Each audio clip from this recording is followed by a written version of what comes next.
سلام بچه و لویالا، چطوری؟ خب امروز در جایی هستیم که بچه ها به وجد و شور و شعف اومدن و حرفاشون رو رپ کردن. حالا قرار صحبت های بچه ها رو در همین مسیری که من این وضع دوست ندارم ببینیم و صحبت کنیم راجبش دیگه. خیلی هم زیادن، نمیدونم، خدا رو شکر یانکید هم توشون هست. بالاخره بعد مدت یانکید هم داریم، زندگی برگشت. خب قسما رو که دارم اینم خیلی زیادن. میتینگ داریم واسه خودمون. کچیمیت صرفان گرامی سیاه 020 یانکید کوروش هم بود همین چند دقیقه پیش. کوروش هم مثلی صحبت روونه اینترنت کرد. اشغال دیگه. بریم از اولی شروع کنیم. گنگونیه که نشسته جلو سطح موتور، شاید واسه داروی مامان، شاید برا دکتر. کچیمیت هم چرخی بار تعریف خودش از گنگو ارائه میده که درست هم هست. گنگ اونی که میدونیم نیست، اینیه که میشنویم. واقعا کلا من کانسپت گنگو بیاین ول کنیم. تعریف گنگو، واژه گنگو فران گنگو به صورت ادیب واسه سلام علیک استفاده کنیم. من اینجوری هم گنگ یعنی ایول دیگه، که گنگ کیه رو اینا رو ول کنید. فارغ از اینکه کچی چی داره میگه، مهم اینه که داره میگه. نه اینه که گوش کن. فارغ از اینکه کچی چجوری داره میگه، مهم اینه که چی داره میگه. چیزی که داره میگه چیزی که ای داره. شاید واسه این که جوونیشو زدین شخ، این سری دیگه همه یه جا با هم کردین تخ. الانم نشسته تو تیرس منتظر کف دراست، بیاین تو تیرس همه خشتکاتون دندراست پرچم و بعد پرچماتون بد بالاست. همون میگم یه قافیه باید میداشتیم که داشتیم. این سری آخره، این سری ها تشه، هرچی بگینم به تخم چپه. نفت مال مردمه، کش مال شما نی، جایی ندارین تو کره. باید رپرها راجع به سرمایه ملی صحبت میکنن، به اون سرمایه ملی میگن کش نفتو زدی به جیب.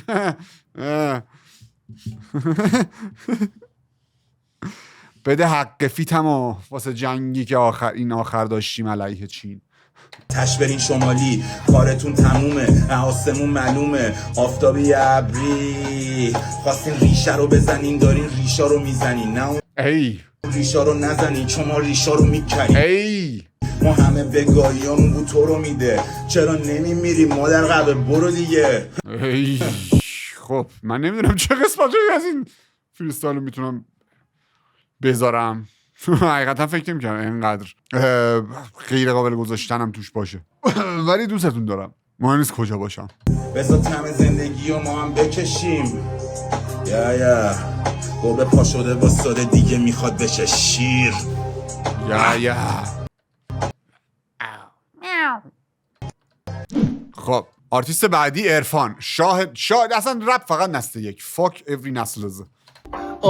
ناامیدی مثل ویروس پخش میشه تومون و هدفمون تو میپوسه. ما باید گوش کن ناامید نباش. گوش کن ببین ما باید چی کار کنیم.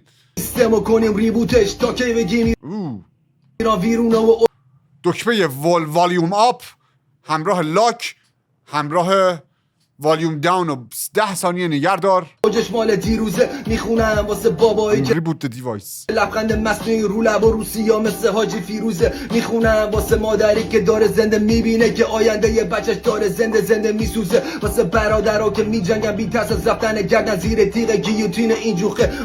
واسه خواهرم که جرم موش، جرم صدا، جرم وجودش به چش پیرگوگای دیوونه. یه خفاش انسان نماداره ملت رو میدوشه، خوناشامی که اشارک خون ما رو مینوشه. واسه همه میبره و واسه همه میدوزه. افسوس واسه تو ای دل ساده که حتی رفتن گرده هاتم گله داره. که میسوزه و درختی که ندونه که حریقش چی بوده و فراموش کنه ریششو که قبلا کی بوده و حس کنه وجودش تو این دنیا از بیهوده. بدونیم هیزم نیستیم واسه آتیش جهنم اینا، خاک فرداییم زنده نه آجرای سرد دیوار. کابوس رد بشه همه بیدار، سر تا سرد بشه دوباره باز وطن من ایران. باحال بود آجی، خدایی با مزه نوشته بود. جزء بست کارهای عرفان بود. با سوای پرفورمنس و این چیزاش که بگیریم که همون عرفان همیشه گیر باحال بود. ولی بازم میگم شعار این ویدیو چیه؟ مهم نیست چه جوری میگی، مهم اینه که چی میگی.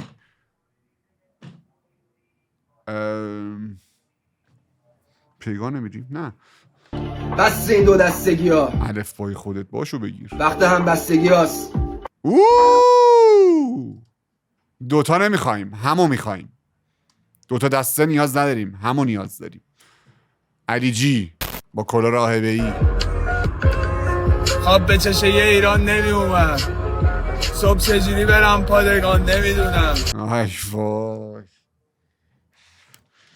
شما چی میفهمیدین بیت یعنی چی؟ با سیکتر ناموس وشیلی نمیفهمید این بیتو هیچ کدومتون جز پای خدمتی های خرداد 403 به بعد نمیفهمید.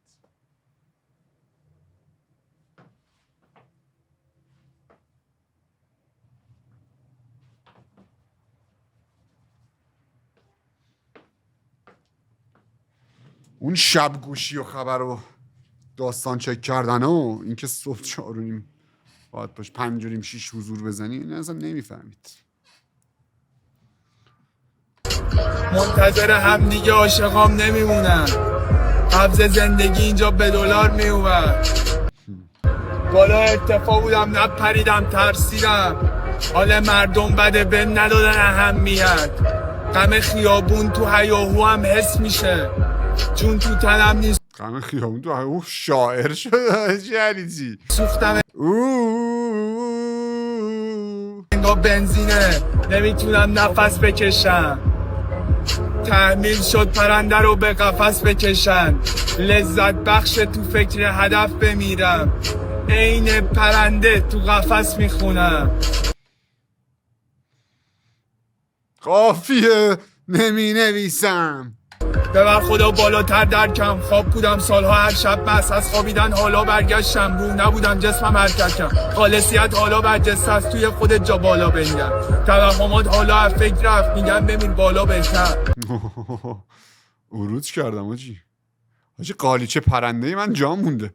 میتونی قالیچه پرنده تو قرض بدی بهم؟ علی عروج کرد. علی اورو جی قبل علی جی اورو بذارید. خب سیا حتی بگیرم ببرن خودم به درک دل مادرم چی میگن رپرم کفر. بازم میگم مهم نیست رو چه بیتی میخونیم، مهم اینه که چی میخونیم. دیریل بودن این نمیدونم واقعا از پس کنار اومدن با دیریل بودن این بیت برمیام یا نه. این واقعا امتحان الهیه.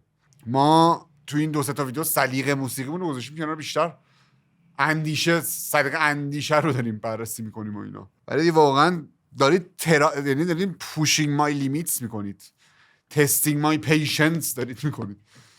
فرشاد تو میتونی، تو حتی با بیت دیریل هم میتونی کنار بیای. که نمیرم به طور مرموز واسم تو رو قانون واسم رو در رو اینو که عروبام خوشو بش میکنن قراره بفروشنم تا شهر. صحبت موله صحبت ناموس میخوام تو شب سیاه بشم فانوس. علی چی نیستم به جز بیتم که اونم 3 ماه میبینه کابوس بشم گودکش بگن جنگی. من کیرم تو طبقه بندی، رفیقم میلاد 10 ساله بچه کار ندیده مدرسه یا مداد رنگی. جواب چیه تیر و گلوله من پشتم کسی نی فقط تو رومه. خواستم بگم منم از خود من پشتم کسی نیست فقط تو رومه. نه فقط رپری که روی دوره نمیشه عادی قضیه حاده خیالم رو. من خیلی وقت سیا رو دنبال نکردم، کلا شیفت عقیده کرده. آخه انگار خود مثلا چند سال پیشش رو که من تو آلبوم ممزی شنیدم فکر کنم، آلبوم کوروش، انگار همونو داره دیس میکنه. نه که دیس میکنه، دیس نگید، انگار مثلا خطاب داره قرار میده همشون شخصیتی. باید دستم تو باند من جوونم که زندگی نرم ولی اونا زندگیشون تو رانت هرچیرم جلوتر فهمیدم کجا چرم از رو جدا جونم افتر دلار من لب درم نصور موجا هرچیرم جونم چی تر زندگیشون تو رانت هرچیرم جلوتر فهمیدم کجا چرم از رو جدا جونم افتر دلار من جونم مفتر از دلار صوت معنی مفت. فکرم تنها مفتی که سیاه میشه مفت فریستایل دور چیه. ای چون معنی مفت رو نمیدونه. من لب درم نصور موجا هرچیرم جلوتر فهمیدم کجا چرم مسیر رو جدا جونم مفتر دلار من لب درم نصور موجا مفتر ریال باید. ای مهم نیست، میگم اینجا حتی ما تایپ بیت دیریل هم کاری نداریم. مهم اینه که us versus them، us over them. مهم اینه 021 Free up my people man. آزادی ایران، سلامتی همه گنگا، همون کف خیابون. ای فورل گرونی بهونه شاد داشتم تو هنسانی من هنسانی تو. اومدیم ریشه کنی 100 سال دیگم ناامید نیستم. شنیدم بهت هوش دادن تیر بزن. واقعا تراشم داره. بازم دیریله. من جلو گولاد وای میستم، شما یه عمر زدین از جیب فقیر، زدین اسمش رو حساب میهن، لیدرتون قایم زیر زمین، کجا طبقه منفی 25 سنتا سال نو داد ندا، گفت دیکتاتور تو امسال میری. به کی گفته اینو؟ نیستم مثل گدا، خیرم میرسه به تهران. خب مثل اینکه بچه‌ها برنامه کات کردن یه سری تیکه هست. این بیت ها من معنیش رو نمیفهمم که هیچ، حتی کامپیوتر نمیتونه پروسسش کنه. بخاطر همین شاید یهو مثلا صداشو درست نشنویم، بعضی جا پارازیت بشنویم. اینو میگن تو ترکیه درست میشه. کل ایران الان بردم کامپیوتری، لوازم کامپیوتر، تعمیرات، اینا گفتم آقا این صدای یه سری از بیت ها رو درست رندر نمیکنه تو ادیت. بعد بهم گفتش که سلطان باید به ترکیه ادیت کنیم. یک صدا تهران اصفهان نیزه همدان، تاریخ یادش میمونه این سکانس، جناسم ویژه امانی یگان. جناسم ویژه همونی یکو.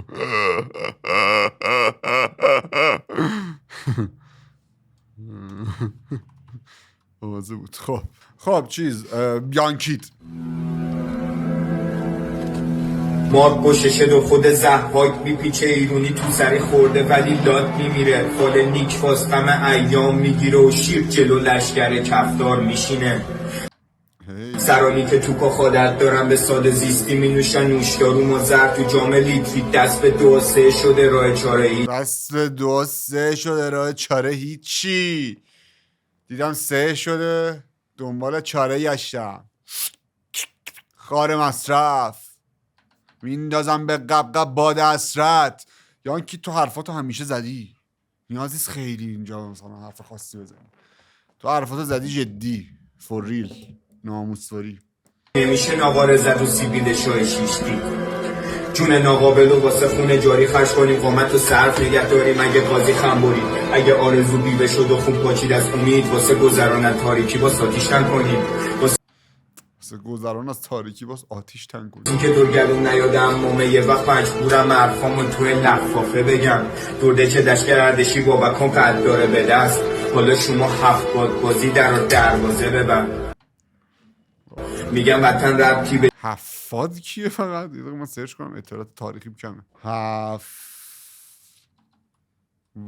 هفت‌واد نام شخصی ایرانی است که در کارنامه اردشیر بابکان و شاهنامه فردوسی به عنوان حاکمان بم بوده. ناموسان دمت گرم که دشکر اردشی بابکان قد داره گفت دور چی؟ دورگلون نیادم مومه یه وقت مجبورم حرفامو توی لفافه بگم،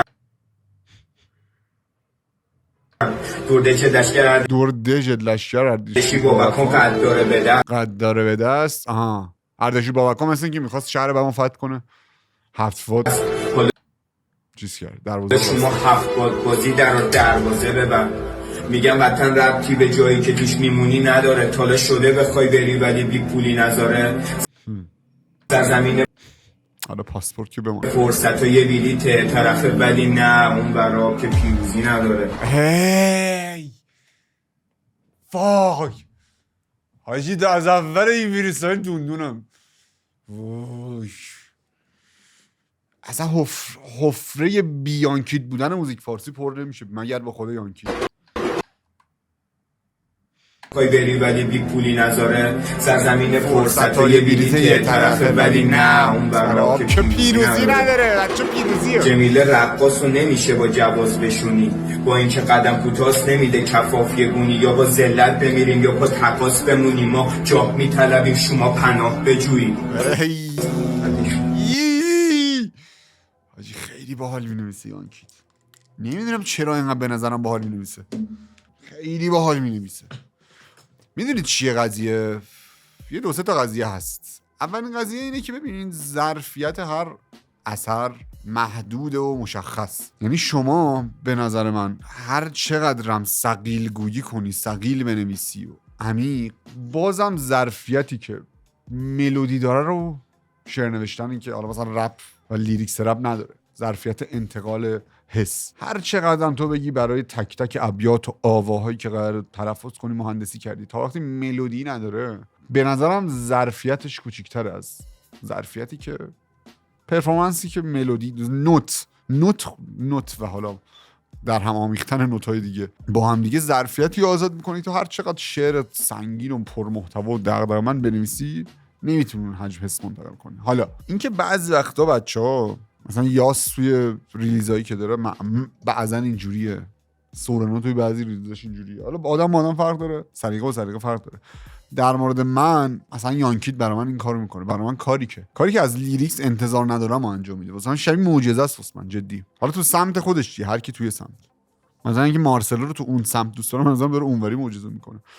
ولی یانکیت به نظرم توی انعکاس دادن وضعیت و چرکی که توش داریم زندگی میکنیم تو شعر واقعا فراتر از انتظار منه. من انتظار ندارم از لیریکس یه ترک رپ، ترپ، هیپ هاپ، هرچی میخوایم بهش بگیم که صرفا روی ستونهای لیریکس و شعر نوشتن وایساده، نه ملودی داره، نه نوتی در کاره، نه هیچی، اینقدر حس منتقل کنه. میگم به نظرم یانکیت کار واقعا ویژه‌ای داره میکنه. بعد عرض کنم به حضور شما که یه چیزی رو میخواستم بگم و ویدیو رو با هم دیگه ببندیم، زیاد شد. و اون چیز اینه که بچه‌ها من احساس میکنم خشم مردم، خشممون داره همدیگر هم میسوزونه یکم. به نظر من ماهیت وجودی بعضی آدما از استوری گذاشتنای من و تو اتفاقا ماتریکس شکنتره، خارج جریانتره. میخواستم تو ویدیوی سارن بگم یادم رفت. مثلا وجود یه آرتیست دختری به اسم سارن که داره میخونه و مردم ایران گوشش میدن، خودش خارج ترین حرکت از جریان، ضد ترین حرکت تو این جریانه. حالا اینکه اون ترک ایران هم خوند که دیگه هیچ. ولی به نظرم کسایی که توی یه سری قالب ها، توی یه سری چارچوبا کلا نگنجیدن، مثلا واقعا رپرها، مثلا واقعا خواننده های زن، تکلیفشون خیلی معلوم تر از اینه که شما حالا ازشون بیانیه بخواید. یعنی واقعا همه نباید بیان هیچ صحبت کنن، یه دو تا دونه نشونه رو بذاری کنار هم، معلومه برنامه کی چیه. اینو چی میگم؟ حق میدم بهتون، خیلی دنیا خاکستری تر از این حرفاست. حق میدم که یاد گرفتیم خیابون که بهش کی اعتماد نکنیم، ولی بازخواست نکنید هم دیگه رو. معلومه. یه نگاه بندازید دیگه. همین دیگه اشغال. ان یه روز این موقع داریم فری استایل سال نو ریاکشن میدیم. میبینمتون.